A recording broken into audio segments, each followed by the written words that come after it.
Well, good morning, God's lovely people. Good morning, and good day. I hope you had a blessed week so far, and your morning has kicked off to a great, blessed start. This morning, there was a question that was posted in one of the worship leaders boards that I forums that I typically refer to and gain questions from and ask questions and gather information from. But the question was based on the song Praise. And there's a certain part of the song that says, "Cause praise is the waters that my enemies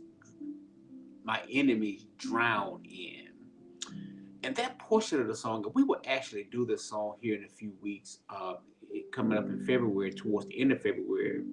But I thought when I saw this question this gentleman had, it's interesting because I think sometimes we have to pause to kind of review songs and see exactly what we're singing and make sure we have the right mindset.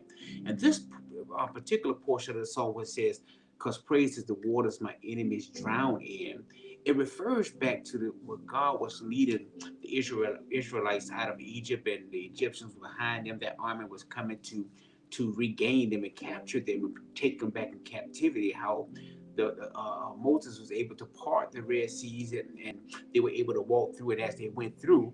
We know the rest of the story. Those waters came back over, and those those who were in pursuit of them drowned in the sea.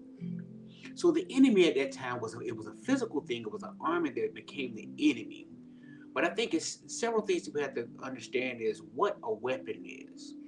Weapon is an instrument that we use to overcome obstacles, overcome an opponent. An opponent can be anything that stops you from fulfilling God's will in your life, or anything that gets in your way of pursuing those things that God intends for you to pursue or obtain.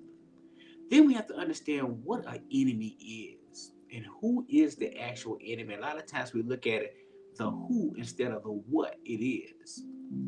And in Ephesians 6:12, it reminds us that um, the enemy is not something that is a person. In Ephesians 6:12, in the good God's word version, it reads, "This is not a wrestling match against a human opponent.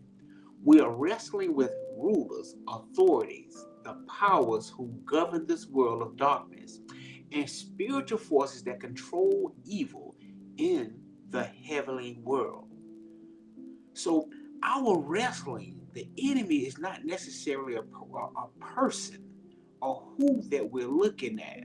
And a lot of times I think that's where the word enemy, when we say that use the word enemy, is we a lot of times looking at a who, and it's not a who, it's a what. It's those spiritual principalities that come after us and that thwart us from obtaining what God has set before us.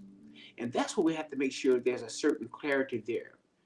And then we got to understand the appropriate use of a weapon and how that works in our lives.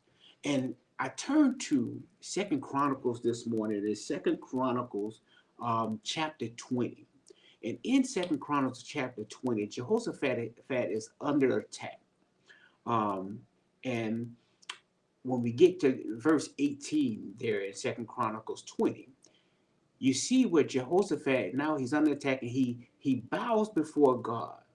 And the Levites and the Kathites, hopefully I'm pronouncing it right, Kathites, they stand in praise to God. And what Jehoshaphat is doing here is he is calling upon them to believe in God, to rest in and put their hope and trust in who God is at this point as they are under attack. And then over in verse 21, he appoints them to sing praises to God. And then we'll see in verse 21b, and I'm going to show this here because I love how this reads. And it says, he tells them, "Give thanks to the Lord, for his steadfast love endures forever." Then watch what happens here. I'll read that again. It said, give thanks to the Lord for his steadfast love endures forever. And then it goes on to verse 22. And I'm going to read this from the Good News Translation because I like this version. It says, when they begin to sing, the Lord threw the invading armies into panic. And that's how we weaponize our praise.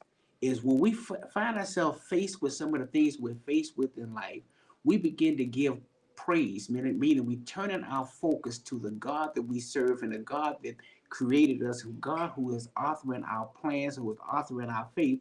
We trusted him to bring us through. And that's how we gain that courage and that strength that it takes to stay faithful in his word and applying that hope to walking through the storms of life and the challenges of life that we will go through.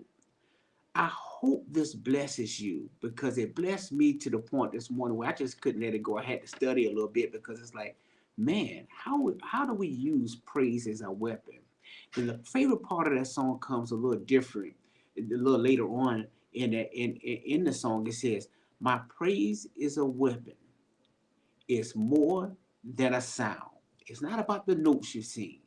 Although we want to do things skillfully, we want to sound good. It's not just about the sound."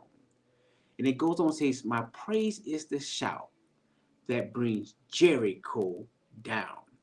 We may not live around the physical Jericho walls, but each one of us have them in our lives.